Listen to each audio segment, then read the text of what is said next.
तो hi friends नमस्कार मुझे शर्मिष्ठा। तो ये मत देसी माछ मिल जाए सकालू सकालू आई माछर नाम हूँ शेउल माछ।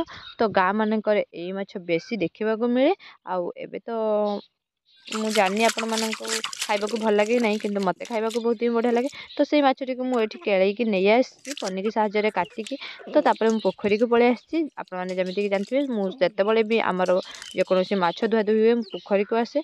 तो ये देखो पोखरी सबुतक माछ को बढ़िया भाव में धोई नहीं घषिक ये तार काटी बाहर कर जदि केलेला बेले आप जो काटी रही जाइए छोट छोट तो ये मुझे पत्थर उपर स्लाब उपर जो स्लाब पर थे पोखरे तर घषिक तार काटी बाहर करने ये देखुए 7 ରୁ 8 ପିସ୍ शेउल माछर पीस हो मुंड दिफाल नांज होई माछर ना बियन होता पेटरे। तो ये देखो मुझे 6 ରୁ 7 थर धोई देती परिष्कार करके देखिए माछर पीस मोटा अच्छी आउ ये देखिए केते मस्त भाव में मुझे धोई नहीं चलतु ये मुझे धोई नहीं सारी। तो चलतु एबे आमे जीवा घर को। तो माछ धोईकी एबे मु घर को लेकिन पलि आसली आ देखो खरा कौ टाइप होती।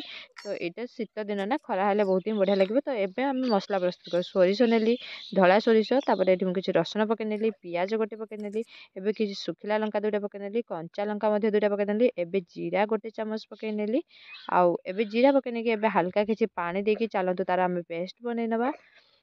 तो ये आम पेस्ट बन की रेडी हो जाइए। तो एबे एपटे माछ देखिबार थे तो माछ को धोईकी रखिदे एबे आम से हलदी पकईदेवा और स्वाद अनुसार लुण पकईनेबा और हाथ में मिक्स करवा। ये बिले ये केमी होची आपण मैंने देखिपारे। तो ये सबुतक माछरे हलदी लुण मु भल भाव में मिक्स करनेली। तो मिक्स कर सारापर एबे कड़ाई गरम हो गला मु तेल पकई नहीं तेल पकई सारापर एबे सबुतक गोटी गोटी करके सबुतक माछ को आम पकई नवा। ये तेल टकर मकर होमर फुटी चलची।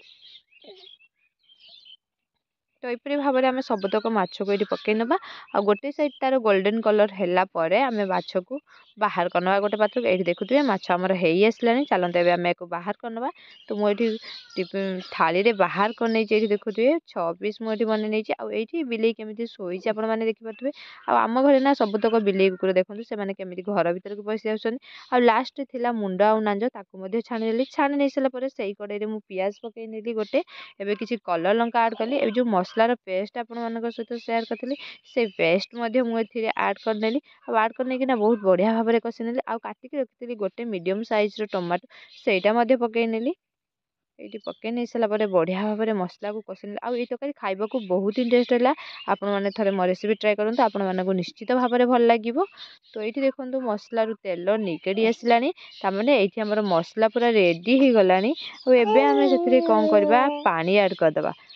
तो एबे मुझे कौन करदेली ना कि गरम पानी रखीदी आड करदेली एबे आम फुटापी छाड़ीदे 5 मिनट फुटापी छाड़ीदे। ये देखो पानी आमर प्रायः फुटी आसला फुटी आसला मुझे आंबुल रखीदी 4 ରୁ 5 खंड आंबुल ये देदेली सोरष मसला दे शेउल माछ करुँची। ये आमर पानी फुटी आसला एबे आम छाणी रखी माछ सब पकई नवा। तो ये सब जो माछ सब छाणिक रखी पकईनेली जेहेतु धला सोरिष दि जाइए तो ये तरकारी आम धला देखा ये फुटी सारापर कलर चेंज हो। तो ये देखिपे आमर गैस स्लिम करके बसई देती। तो तापर रेडी हो गला फुटी सारापर मु प्लेट रे आपण सहित बाढ़ी आपण सेयार करुँची। तो ये देखिपे ये आमर शेउल माछर बेसर रेडी हो गला। आपण मानक जदि मो भिडियोटी भल लगी थाए प्लीज मो चैनल को गोटे सब्सक्राइब कर दिंतु आम वीडियो गोटे लाइक कर दिंतु। ये देखु केते सुंदर भाव में माछ आमर प्रस्तुत हो गला आ सत कहबाक गले खाइबा बहुत ही टेस्ट लगुला। आपण मैंने भी थे ट्राए करूँ।